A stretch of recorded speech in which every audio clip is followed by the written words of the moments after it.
Hello friends, उमाटा garden education में आपका स्वागत है। आज हम अपने इस वीडियो में पढ़ेंगे स्वतंत्र प्रांतीय राज्य। देख लेते हैं जौनपुर। जौनपुर की स्थापना फिरोज शाह तुगलक ने कराई थी। और किसकी याद में कराई थी? जूना खां की याद में कराई थी। जूना खां का एक नाम और भी है, मोहम्मद बिन तुगलक, यानी मोहम्मद बिन तुगलक का ही नाम जूना खां भी है। इनकी स्मृति में इनके भाई फिरोज शाह तुगलक ने जौनपुर की स्थापना करवाई थी। जौनपुर में स्वतंत्र सर्किस राजवंश की स्थापना मलिक सरवर ख्वाजा जहान ने की थी। ख्वाजा जहान को मलिक उस सर्क पूर्व का स्वामी, जिसका अर्थ होता है कि उपाधि 1394 ईस्वी में फिरोज शाह तुगलक के पुत्र सुल्तान महमूद ने दी थी।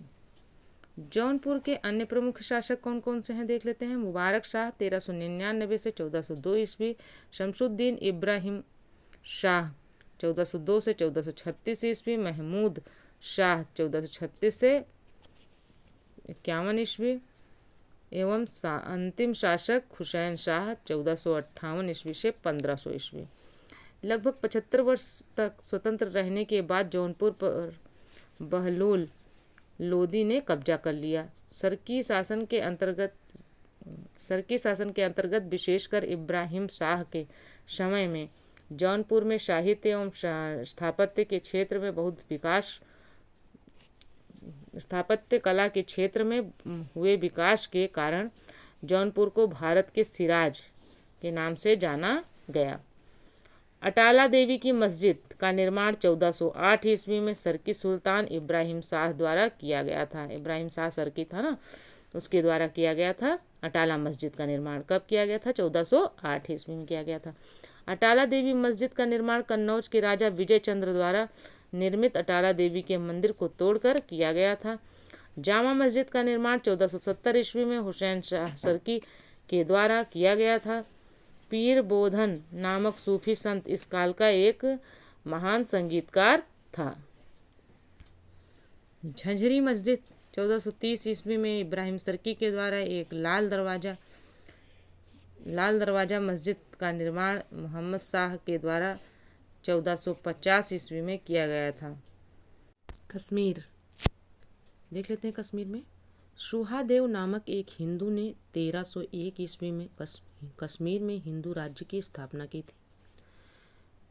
1339 से 40 ईस्वी यानी 1339 से 40 ईस्वी में कश्मीर में शाह मीर के द्वारा प्रथम मुस्लिम वंश की स्थापना की गई। कश्मीर का प्रथम मुस्लिम शासक शाह मीर था, जो शमसुद्दीन शाह मीर के नाम से गद्दी पर बैठा।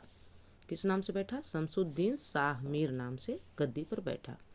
शमसुद्दीन शाह मीर अपनी राजधानी इंद्रकोट में स्थानांतरित की, यानी इसने अपनी राजधानी कहाँ स्थानांतरित की? इंद्रकोट में। अलाउद्दीन ने राजधानी इंद्रकोट से हटाकर अलाउद्दीनपुर यानी श्रीनगर में स्थापित की। हिंदू मंदिरों एवं मूर्तियों को तोड़ने के कारण सुल्तान सिकंदर शाह 1389 से 1413 को बुत सिकन कहा गया। फिर से देख लेते हैं। हिंदू मंदिरों एवं मूर्तियों को तोड़ने के कारण सुल्तान सिकंदर शाह को बुत सिकन कहा गया। 1420 ईस्वी में जैन उल आबदीन सिंहासन पर बैठा। जैन उल आबदीन सिंहासन पर कब बैठा? 1420 ईस्वी में। इसकी धार्मिक सहिष्णुता के कारण इसे कश्मीर का अकबर कहा जाता है। इसकी धार्मिक सहिष्णुता के कारण इसे कश्मीर का अकबर कहा जाता है। क्वेश्चन आता है, कश्मीर का अकबर किसे कहा जाता है? तो जैन उल आबदीन को कश्मीर का अकबर कहा जाता है। ये कब राजगद्दी पर बैठा? 1420 ईस्वी में बैठा। इसने जजिया कर हटा दिया। गोवध निषिद्ध कर दिया, यानी गायों का वध जो है निषिद्ध कर दिया, तथा सती प्रथा से प्रतिबंध हटा दिया। जैन उल आबदीन के प्रशासन में अनेक हिंदुओं को ऊंचे पद पर प्राप्त हुए थे। श्रीय भट्ट उसका न्याय मंत्री और दरबारी चिकित्सक था। उलर झील स्थित जैना लंका इसके काल की अभियांत्रिकी उन्नति का उत्कृष्ट नमूना है। आगे देख लेते हैं। जैन उल आबदीन फारसी, संस्कृत, कश्मीरी, तिब्बती आदि भाषाओं का ज्ञाता था। यानी जैन उल आबदीन जो था उसे फारसी भाषा आती थी, संस्कृत आती थी, कश्मीरी आती थी, तिब्बती आती थी और भी अन्य भाषाएं उसका ज्ञान उसको था। महाभारत एवं राजतरंगिणी को फारसी में अनुवाद करवाया था किसने? जैन उल आबदीन ने करवाया था। आगे देख लेते हैं। बंगाल। इख्तियारुद्दीन मोहम्मद बिन बख्तियार खिलजी, एक सेकेंड, ने बंगाल को दिल्ली सल्तनत में मिलाया। फिर से देख लेते हैं। इख्तियारुद्दीन मोहम्मद बिन बख्तियार खिलजी ने बंगाल को किस में मिला लिया? दिल्ली में। बंगाल को दिल्ली सल्तनत में मिला लिया। गयासुद्दीन तुगलक ने बंगाल को 3 भागों में विभाजित किया। गयासुद्दीन तुगलक जो था उसने बंगाल को 3 भागों में विभाजित कर दिया था। कौन कौन से थे देख लेते हैं। लखनौती उत्तर बंगाल, सोनारगांव पश्चिम पूर्व बंगाल एवं सतगांव दक्षिण बंगाल। अब आगे देख लेते हैं। 1345 ईस्वी में हाजी इलियास बंगाल के विभाजन को समाप्त कर शमसुद्दीन इलियास शाह के नाम से बंगाल का शासक बना। पांडुआ में अदीना मस्जिद का निर्माण, ये अदीना मस्जिद पूछा जाता है। पांडुआ में अदीना मस्जिद का निर्माण 1364 ईस्वी में सुल्तान सिकंदर शाह ने करवाया था। बंगाल का शासक गयासुद्दीन आजम शाह 1389 से 1409 ईस्वी अपनी न्यायप्रियता के लिए प्रसिद्ध था। गयासुद्दीन आजम शाह अपनी न्यायप्रियता के लिए प्रसिद्ध था। आगे है। अलाउद्दीन हुसैन शाह 1493 से 1518 ईस्वी ने राजधानी को पांडुआ से गौड़ स्थानांतरित किया। जो राजधानी उसकी पांडुआ थी उसको कहाँ स्थानांतरित कर लिया? अलाउद्दीन हुसैन शाह ने कहाँ स्थानांतरित किया? गौड़ स्थानांतरित किया। महाप्रभु चैतन्य अलाउद्दीन के समकालीन थे। महाप्रभु चैतन्य जो संत थे वो अलाउद्दीन के समकालीन थे। अलाउद्दीन ने सत्यपीर नामक आंदोलन की शुरुआत की थी। पूछा जाता है सत्यपीर नामक आंदोलन की शुरुआत किसने की थी? तो अलाउद्दीन ने। मालाधर बसु ने अलाउद्दीन के शासनकाल में ही श्री कृष्ण विजय की रचना कर गुणराज खान की उपाधि, श्री कृष्ण विजय की रचना करी थी किसके शासनकाल में? मालाधर बसु के शासनकाल में। मालाधर बसु ने अलाउद्दीन के शासनकाल में, किसके शासनकाल में? अलाउद्दीन के शासनकाल में मालाधर बसु यानी श्री कृष्ण विजय जो थी रचना, उसके रचनाकार कौन है? मालाधर बसु श्री कृष्ण विजय के रचनाकार हैं और इन्होंने गुणराज खान की उपाधि धारण की। इनके बेटे को सत्यराज खान की उपाधि दी गई।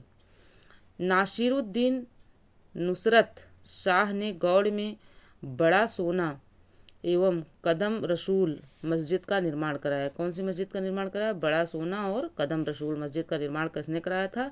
नासिरुद्दीन नुसरत शाह ने कराया था। और कहाँ कराया था? गौड़ में कराया था। आगे देख लेते हैं। मालवा।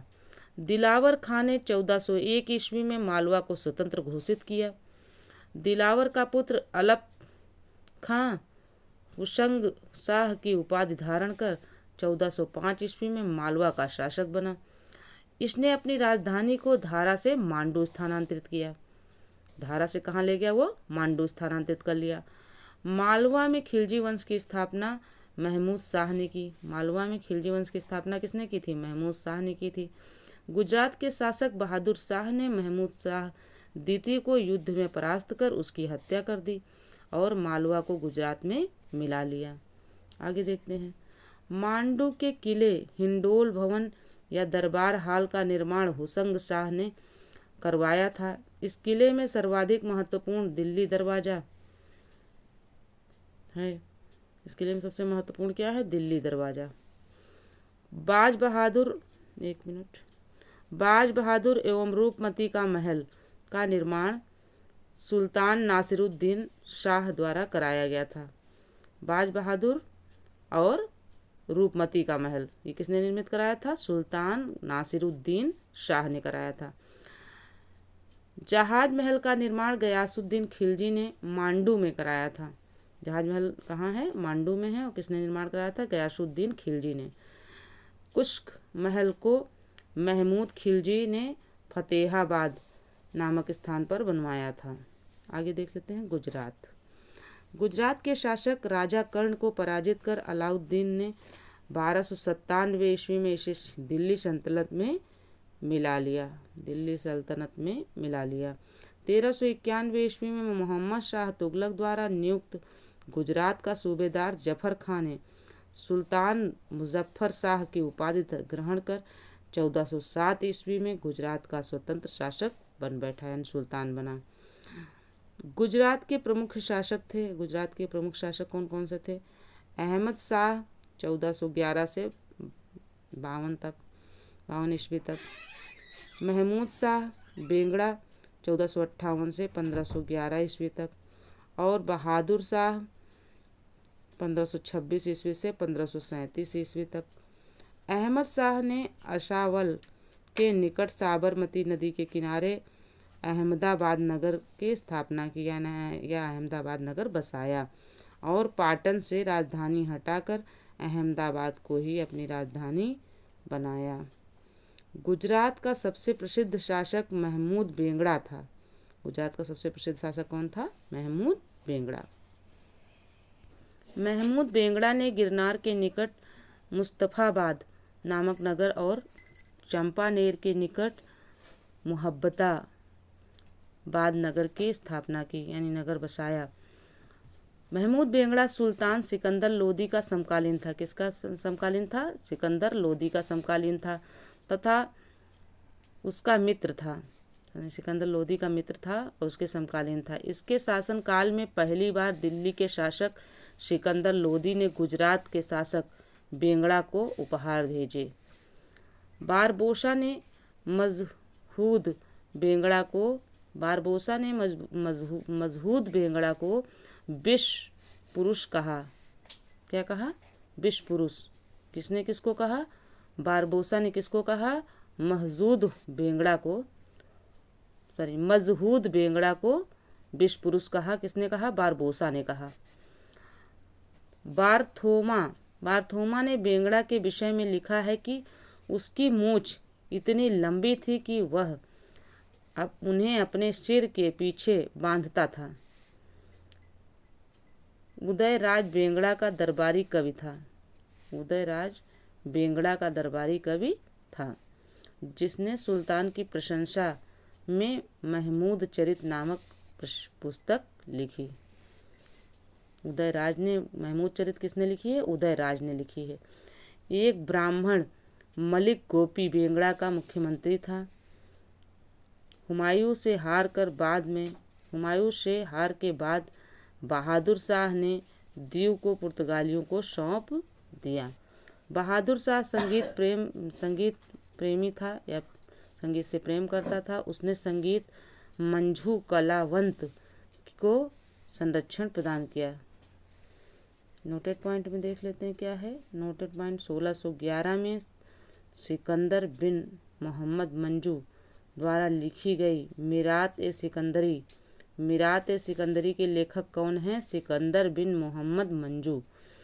गुजरात के इतिहास को जफर खान मुजफ्फर शाह प्रथम द्वारा मुस्लिम विजय से मुजफ्फर शाह तृतीय 1591 की मृत्यु और गुजरात के बाद की घटनाओं तक का वर्णन देता है।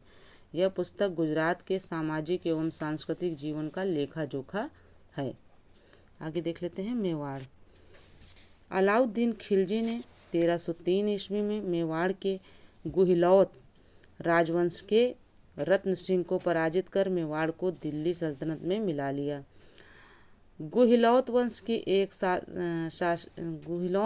की एक शाखा सिसोदिया वंश के हमीर देव ने मोहम्मद तुगलक को हराकर पूरे मेवाड़ को स्वतंत्र करा दिया। राणा कुंभा ने 1448 ईस्वी में चित्तौड़ में एक विजय स्तंभ की स्थापना की। पूछा जाता है, इम्पॉर्टेंट क्वेश्चन है, पूछा जाता है विजय स्तंभ की स्थापना किसने की और कहाँ की? तो चित्तौड़ में जो है विजय स्तंभ की स्थापना हुई थी। किसने कराई थी? राणा कुंभा ने कराई थी। ठीक है। खानवा का युद्ध खानवा का युद्ध 1527 ईस्वी में किसके मध्य लड़ा गया? राणा सांगा और बाबर के बीच लड़ा गया, जिसमें विजयी कौन रहा? बाबर विजयी रहा। 1576 ईस्वी में हल्दी घाटी का युद्ध हुआ। हल्दी घाटी का युद्ध पूछा जाता है कब हुआ? तो 1576 में हुआ। किसके मध्य हुआ? राणा प्रताप एवं अकबर के बीच हुआ, जिसमें अकबर की विजय हुई। मेवाड़ की राजधानी चित्तौड़गढ़ है। मेवाड़ की राजधानी क्या थी? चित्तौड़गढ़ थी। जहांगीर ने मेवाड़ को मुगल साम्राज्य में मिला लिया। जहांगीर जो थे मतलब शासक, जो जहांगीर शासक थे, मुस्लिम शासक, उन्होंने जो है मेवाड़ को जो है मुगल साम्राज्य में मिला लिया। अब खानदेश में आ जाते हैं। तुगलक वंश के पतन के समय फिरोज शाह तुगलक के सूबेदार मलिक अहमद राजा फारूकी ने नर्मदा एवं ताप्ती नदियों के बीच 1382 ईस्वी में खाना देश की स्थापना की थी। खाना देश की राजधानी बुरहानपुर थी। इसका सैनिक मुख्यालय असीरगढ़ था। 1601 में अकबर ने खानदेश को मुगल साम्राज्य में मिला लिया। खानदेश को मुगल साम्राज्य में अकबर ने कब मिलाया? 1601 ईस्वी में। तो फ्रेंड्स, यह वीडियो यहीं तक था। मिलते हैं अगले वीडियो में। तब तक के लिए जय हिंद, जय भारत। वीडियो पसंद आए तो चैनल को सब्सक्राइब करें। अगर आपको जानकारी अच्छी लगी हो, कमेंट्स करें, लाइक करें, शेयर करें अपने दोस्तों में, ताकि उनको भी लाभ मिल सके। अगर आपको इसकी जानकारी अच्छी लगती है तो कमेंट्स ज़रूर करें। Okay friends.